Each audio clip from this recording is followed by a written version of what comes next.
Je suis assignée en justice par Body Minute pour une vidéo parodique que j'ai publiée sur mon compte TikTok en 2022. Alors, est-ce que Lorraine a un réel risque d'être condamnée? Body Minute l'attaque pour dénigrement. Ce que ça veut dire, c'est que, selon eux, elle aurait jeté le discrédit sur leur service avec sa fameuse vidéo humoristique. Comme si, finalement, on ne pouvait plus émettre des critiques. En réalité, bien sûr que si, on le peut, et ce, même si la critique ne fait pas vraiment plaisir à la personne concernée. Mais pour être sûr d'être dans les clous, il faut tout de même faire attention à 3 points quand on émet une critique. On va donc vérifier ensemble si la vidéo humoristique de Lorraine match avec ces 3 critères. Pour que cela ne soit pas considéré comme du dénigrement, il faut que l'information en question, elle puisse relever d'un sujet d'intérêt général. Alors, les tribunaux analysent ça de façon un petit peu variée, de façon un peu large. Je considère qu'en l'occurrence, évoquer la santé mentale des clientes de Body Minute, ça peut relever d'un sujet d'intérêt général. La deuxième chose à laquelle faire attention, c'est qu'il faut que ça se fonde sur une base factuelle suffisante.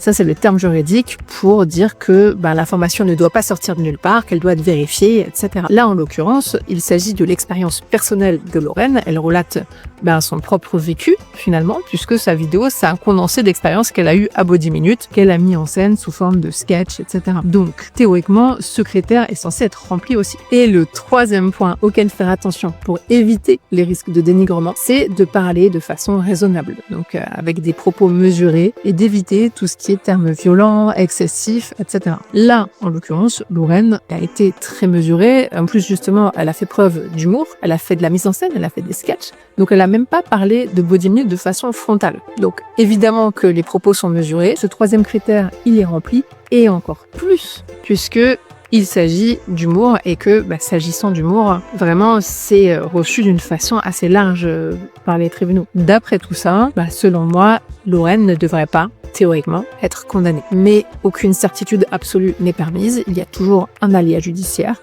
Donc, il faut quand même prendre ça avec un petit peu de recul. En tout cas, une chose est sûre, c'est que Body Minute a oublié de vérifier le 4e critère.